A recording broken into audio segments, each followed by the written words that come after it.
हाय बोल. हाय.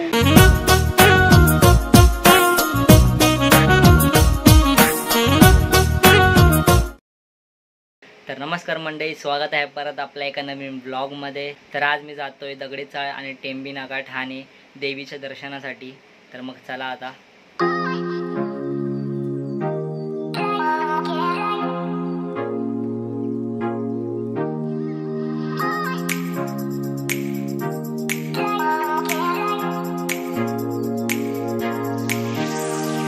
पोचलोय आम्ही भायखळा दगडी चाळ.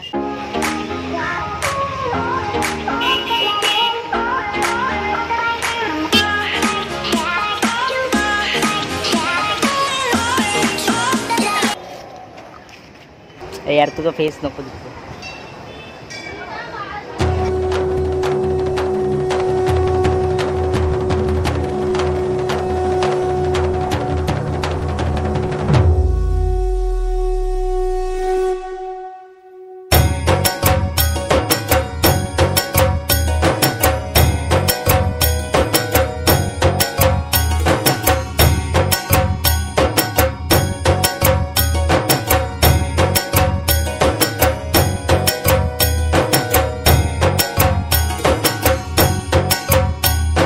तर दर्शन करून बाहेर आलोय. एकदम पटकनच दर्शन झालं, म्हणजे 2 मिनटं पण लागली नाही. गर्दी काहीच नाही आहे. तर आता परत आलोय भायखळा स्टेशनला. आणि मी एकटा फिरत नाही आहे. तुम्हाला वाटत असेल मग असून एकटा फिरतोय. नाही, माझ्यासोबत एक व्यक्ती आहे. आम्ही दोघं सोबत फिरतोय. पण मी हाय बोल. हाय बोल. हाय. फेस रिव्हील नाही करत आहे मी. फेस रिव्हील ना तिला बोलत होतो, बट ती दाखवत नाही आहे फेस रिव्हील मी डायरेक्ट कधी करेल माहिती आहे?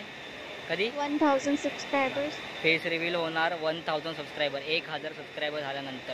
तर पटापट 1000 सबस्क्रायबर करा, मग होणार face reveal. Like subscribe share करायला बोल. श्लोक म्हणते करला लाईक करा, सबस्क्राइब करा. थँक्यू. नहीं साळुंखे, यहाँ कुछ तो गड़बड़ है. जरूर कोई ना कोई गड़बड़.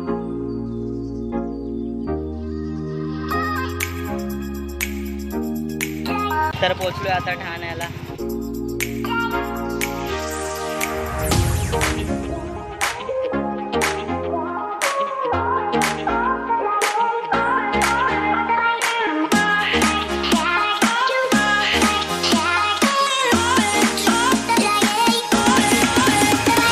तर टेंबे नाक्याला पोचून आम्ही लागलो दर्शनाच्या लाईनमध्ये.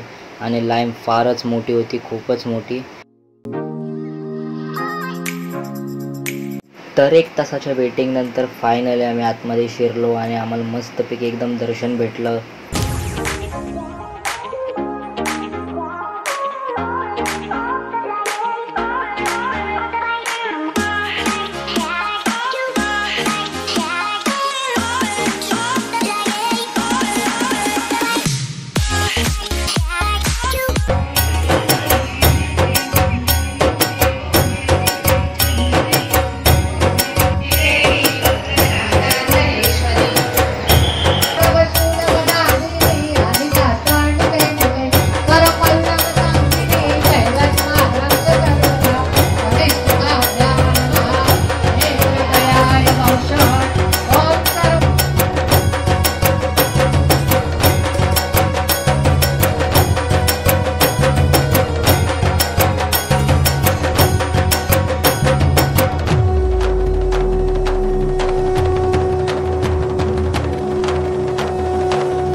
तर 1 तासाच्या वेटिंग नंतर दर्शन झालंय.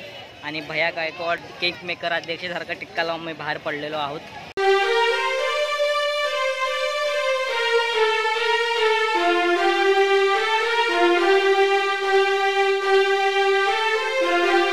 तर इथे जत्रासुद्धा भरली होती. आणि इथे खूप साऱ्या वस्तू 100 ते 500 रुपयाच्या मध्येच होत्या. आणि खूप साऱ्या मोस्ट ऑफ दुकानामध्ये तर 100 रुपयाचं सगळं होतं. त्यानंतर आम्ही गेलो आनंद दिघे साहेबांच्या आनंद आश्रमामध्ये. पिक्चर तर हा एक ऐतिहासिक आश्रम आहे. पण इथे 2 मुली रील्स बनवत होत्या सॉन्गवरती. अरे म्हणजे काय यार भाई, आपण कुठे आहे, काय केलं पाहिजे, समजलं पाहिजे ना जरा. पण खरंच काय बोलणार आता या लोकांना.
तर तिकडे दर्शनासाठी 1 तास लाईनमध्ये लागून आणि परत घरी येण्यासाठी रिक्षाच्या लाईनमध्ये अर्धा तास लागून फायनली पोचलो मी भटवाडीमध्ये माझ्या एरियामध्ये घरी.